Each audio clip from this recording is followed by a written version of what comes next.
Welcome to Conversations on the Coast, the Bay Area's premier author interview program. And joining us today is an author whose name is Tom Franklin. His book is now published by Harper in the perennial paperback edition. The title, Crooked Letter, Crooked Letter. It's a novel. Welcome, Tom Franklin. Nice to have you with us. Thanks, Jim. I want to first compliment your theme music. Great theme music. Thank you. Thank you. This actually, if I've read my notes correctly, and I changed them, this is your fourth novel? It's my third novel, fourth book. Oh, which of the four is not a novel? Smunk? Poachers is a collection of short stories. Oh, Poachers, okay. So Poachers, then there was Hell at the Breach. Yes. That's a novel. And something called Smunk. Smunk is my second novel, third book. And then what the heck is Smunk? What is that? Smunk is a man's name, E.O. Smunk, Eugene, Oregon Smunk. And it's a story of him and his daughter, how they find each other in 1911, Southwest Alabama. Okay. It's a comedy. I can see it now. Now, this book title, the new book, Crooked Letter, Crooked Letter. And that title, I will tell you, is derived from one of the ways that people skipped rope back east when I was a kid. And it went M-I, crooked letter I, crooked letter I, humpback, humpback I. Yes. And that spells Mississippi. Right. And this wonderful novel is set in Mississippi, and you've given it this clever title. Yeah, you know, when I was actually, I'm from Alabama, and when I was writing the book, it was to be set in Alabama, as all of my books have been so far. But when that title occurred to me, I thought, what a great title, and I couldn't believe no one had used it before. And it occurred to me, it sounds like an Elmore Leonard title. Yeah, it does. And it also seemed like a crime novel title. Yes, it does. And so this novel is kind of a crime novel. And I moved the whole thing into Mississippi out of Alabama when I decided I'd go with that title. Because it's very much a Mississippi title, as you say. Yeah. Now, even though this is your fourth book, third novel, it weren't an easy job writing it. There are some notes in the back in a section called About the Book, where it lets us know that you've been working on this book since 2003. That's right. And that it weren't going well, and it got interrupted for various other projects, which did go well. And then you say something which I find of great interest. What you were walking around with, you say, were scenes of a boy with a rifle, a woman talking to a mechanic in a garage, and a cop riding on a country road. And from those, random notes, as it were, mental notes, finally you get there. You're now in Brazil. Yes. I believe thanks to your wife getting a grant or something. Yeah, my wife's a poet, Beth Ann Fennelly, and she got a Fulbright grant to Brazil for 6 months. Mm-hmm. And took all of us down there. Took me and our two kids down there, and down there I had nothing to do but write. Yes, you'd get up before anyone else and sit by the large window, listen to the roosters and watch the early vultures, watch horses graze in the vacant alley across the street. Hey, Nirvana here. Once the kids were fed and off to school, I'd be back down at that pool working. This for 4 months, and it was more absorbing than going to a bar, building a model train. I remembered how fun writing could be, how rewarding. What a moment for a writer. Yeah. Congratulations. Thanks. See, I live in a great place. I live in Oxford, Mississippi, which is one of the best places on earth, in my opinion. It's got amazing music. It's an hour from Memphis. It's got amazing music. It's got great bars. Mm-hmm. Some of the best bars in the country. They keep being written up in the New York Times. Yes. It's got fantastic restaurants, art galleries, and the best bookstore, one of the best independent bookstores in the country called Square Books. There are 3 bookstores in our town square. So it's a great place to be a writer and a liberal, I'll say, unlike most of the rest of Mississippi. But there's also a lot of distractions in Oxford. I have a lot of friends there, and someone's always calling me and saying, let's get a drink or let's have dinner. There are always writers coming through to read at Square Books, and I'll go and see them read and then go out and talk to them after. So it's hard to write books there. So when I was down in Brazil, in a city called Belo Horizonte, which means beautiful horizon. It's the third largest city in Brazil, and I'd never heard of it until we moved down there. It's the size of Chicago. But down there, I had nothing to do except write. The TV was in Portuguese. I couldn't even watch television. I couldn't go out and drink because I didn't speak the language. I didn't have a car. So really, I spent 4 months writing this book, and I would never have finished it if I'd been at home in Oxford. I have a terrible question, and I have to ask it. How did things work out for your wife in Beautifully. Brazil? She was down there studying the poet Elizabeth Bishop. All right. And she taught a class in the American short story, and so she was busy with that, and and I was at my own loose ends. It worked out beautifully for her. Well, I want to assure you folks out there that we're going to meet some wonderful people in Crooked Letter, and they're the kind of people that'll stay with you for a long time. We'll meet some of them when we return. You're listening to Conversations on the Coast with Jim Foster. Follow us on Twitter at Jim Foster COC or send an email to jimfostercoc@gmail.com. Crooked Letter, that's the title of our novel today. It's a Harper Perennial Trade paperback. The author is Tom Franklin, who has joined us. And I assume that back in hardcover days, a reputable newspaper called the Washington Post had some very good things to say. Franklin, an Edgar-winning writer of atmospheric tales, oh wow, deserves an audience to match the praise he's attracted for Poachers, Hell at the Breach, and Smog. If you're looking for a smart, thoughtful novel that sinks deep into a southern hamlet of the American psyche, Crooked Letter is your next book. And off air, I was saying to you, one of the things that I got from the book, and it was like, to me, like living in Mississippi for the couple of 3 days it took me to get through it, is a sense of what it is, how things work there, how things are there. And that's a wonderful experience for a reader who doesn't do a lot of traveling like me. So I love that. I love the book for it. And because you're so deep into Mississippi, if you will, there are many different scenes of people running through the woods and what they encounter. And one of the things they encounter is something called kudzu. What the heck is kudzu? Kudzu is a noxious weed. It was upgraded to a noxious weed, I think maybe in the 70s. It's originally from Japan. We imported it. It was in the World's Fair, I forget what year, but it was brought over to curb erosion.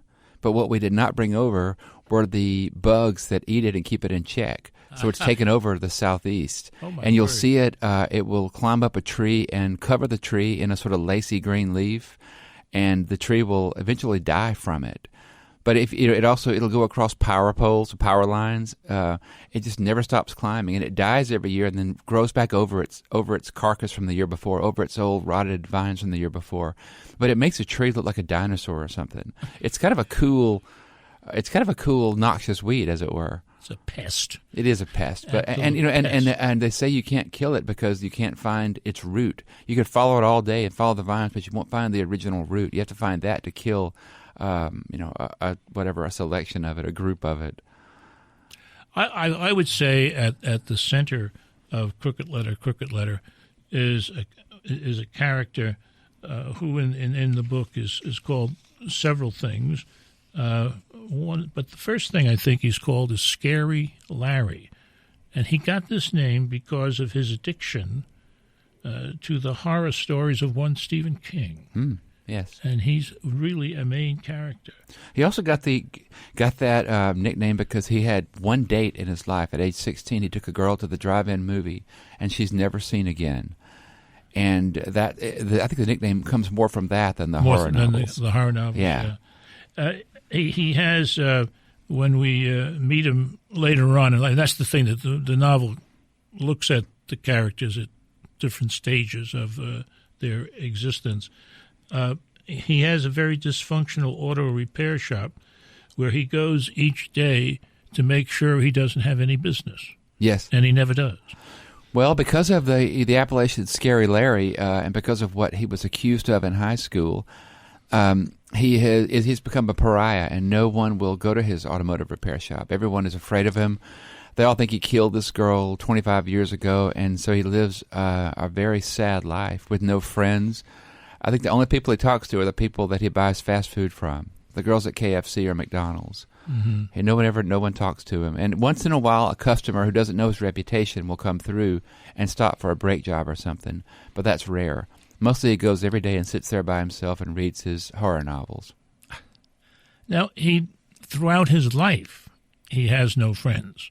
Right. Except there's a period when he was, junior high and high school, where he did have a friend, Silas 32 Jones. Why is he 32 Jones? 32 is his college baseball number. And at some point, the writer Stuart Onan pointed out to me, 32 is, he said that was OJ's number. And that's a running back number and a football number. It is. But I couldn't change it at that point. He'd become 32 to me. It's his nickname. And I love the idea of a character with a number for a name. And when I did the research for this book, the character of Scary Larry is largely autobiographical. He and I have a lot in common. But 32 Jones is a black man and a police officer and a baseball player. I'm not black. I've never been a cop, and I'm not very skilled at baseball. He's not a cop. He's a constable. He's a constable. That's true. Which is a step down. Which is how I don't know. I thought it was a step up. No, it's a step down. But he. I forgot where I was going with that. I'm sorry. Is this live or Well, no. The thing that I wanted to say next about Silas is, and this again, being a Northerner, surprised me that he is black and the town constable. Yes. Is that unusual these days? No, not at all. There are many African American police officers in the South, as everywhere else. No, and one of the things the book I hope is doing is showing how the South is very slowly and very gradually changing. Mm-hmm. So that that he is allowed to have that position, and he gets along well with both white and black citizens. Where in his past, you're right, he and Larry were friends in their childhood for 3 months. They had a really wonderful 3-month friendship before events broke into this friendship and split them up, and they weren't allowed to be friends anymore. There's a moment in the book when that split occurs, at least the early one, and it's beautifully played, and the essence, the big reason why the friendship ends at that point is because Larry calls Silas yes, and very, very interesting and very, very moving kind of situation. He's pushed to that by his father. I don't think Larry would have said that on his own, and events also creep in and conspire against him in that setting, and it does end the friendship. And Silas takes this into adulthood with him, and it takes him a long time to forgive Larry. Crooked Letter is the kind of book that'll hold you for different reasons. Complex characters, great sense of place. Oh, did I mention the writing?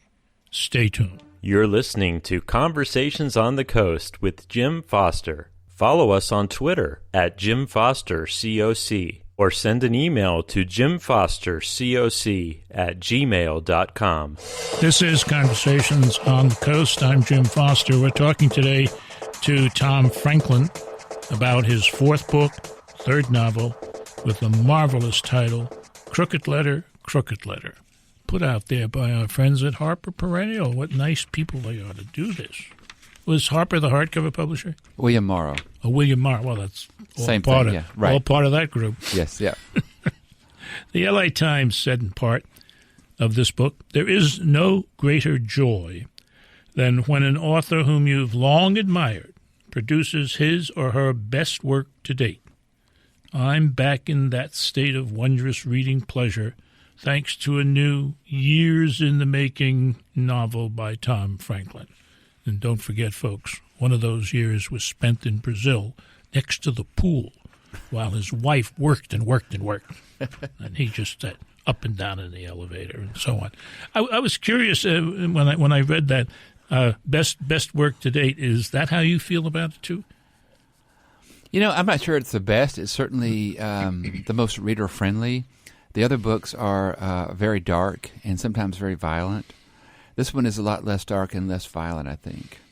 Also, my two novels before this one are both historical novels. And I think that certain contemporary readers may not be fans of that. I mean, it's a genre. The historical fiction is a genre, as is Southern fiction, as is crime fiction. So I think that genres turn some readers off. Mm-hmm. A reader may say, I don't like historical books or I don't like Southern books. But it seems really important to categorize books. I wish it weren't so important. I mean, I agree. I wouldn't like to see this book categorized. I mean, the Boston Globe, in writing about it, said that it was more than, or I wrote about it, it's not quite your ordinary crime novel. One of the things the Globe said. And I think the reason why it's not is that it's so many other things at the same time. And also the crimes are pretty much off stage. It's much more about the relationship between the characters than it is about the crimes that kick the book off. There's killing in the book, and there's rape, and there's discovery, and it's one of those discoveries that I'd like you to read for our listening audience. Okay, this part is when Silas 32 Jones is about to find a body in land where he used to walk as he was a kid growing up. Using his hat to rake down the briars, he was breathing hard and nearly bumped into the wall of the cabin before he saw it. Smaller somehow, darker wood, more weathered. Vines and kudzu had nearly overtaken the place. It seemed the heart of some struggle, as if the vegetation were trying to reclaim the structure back into itself, pull it down. There was suddenly an organic breathing mass underneath. Silas could almost feel the friction, hear the viscous grumble of digestion. In front he eased up the steps, soft as moss, the porch like a cave, vegetation on all sides and bees boiling out of white blooms, live vines constricting dead ones, hanging from the roof, an enormous gray moth cupped to the wall. Gently he moved the coils of ivy aside and peered through the snakehead kudzu leaves to where the front door was secured with a rusty padlock. He stepped backward and hooked his hat on a limb and pushed around the side of the cabin, a layer of wet leaves under his feet, the walls mummied in kudzu and constricted by hundreds of vines thick as chicken snakes. At the first window, he angled his light through the dusty glass, probing the shapes of the headless single bed he had slept on and the bed his mother had used, the table between them, the rusting iron hulk of a stove in the corner where they'd huddled for warmth in those first coatless days and nights. He tried the window and found it locked from inside. Looked like it hadn't been opened in years. He wormed his way through the foliage along the side of the house and turned the corner to the back wall, that window locked too, leaves tickling the top of his neck, spider webs with bug husks and skeletons of leaves and twigs snagged in their lines. On the third wall he stopped and looked closely. Someone had raised this window. He could see where it had been forced up, the wooden runners lighter and splintered, one of the 4 panes of glass broken, pieces on the floor inside. An arm through, turning the rusty lock. He resisted lifting it, shone his light through the broken pane instead. A much clearer view without glass. The side of his once bed, its mattress sagging in the middle, coils of rusty spring through the filthy cloth. On those first nights, his mother had slept with him, crossing the dirt floor in the darkness, her breath visible in the dim stove light, saying, "Slide over, son, before we both freeze." Somebody had been inside, he saw now. There was a long smear over the floor. He imagined the intruder dragging his feet to erase his tracks. His pulse quickened as he fixed his beam beneath the bed.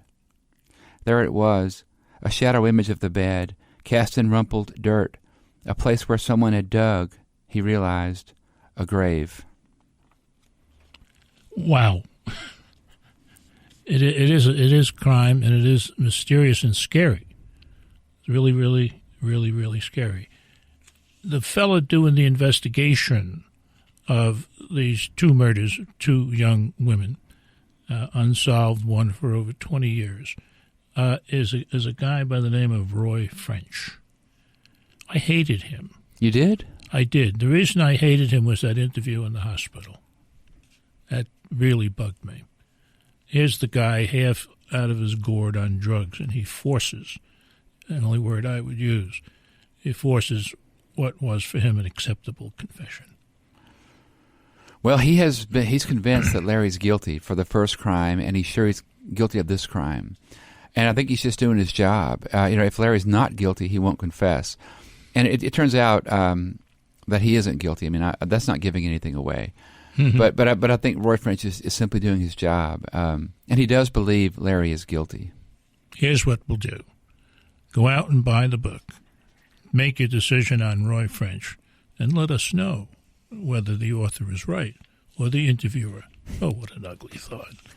Oh, Crooked Letter, Crooked Letter. That's the book. The author is Tom Franklin. This has been Conversations on the Coast, and I'm Jim Foster. Follow us on Twitter at Jim Foster COC, or send an email to jimfostercoc@gmail.com.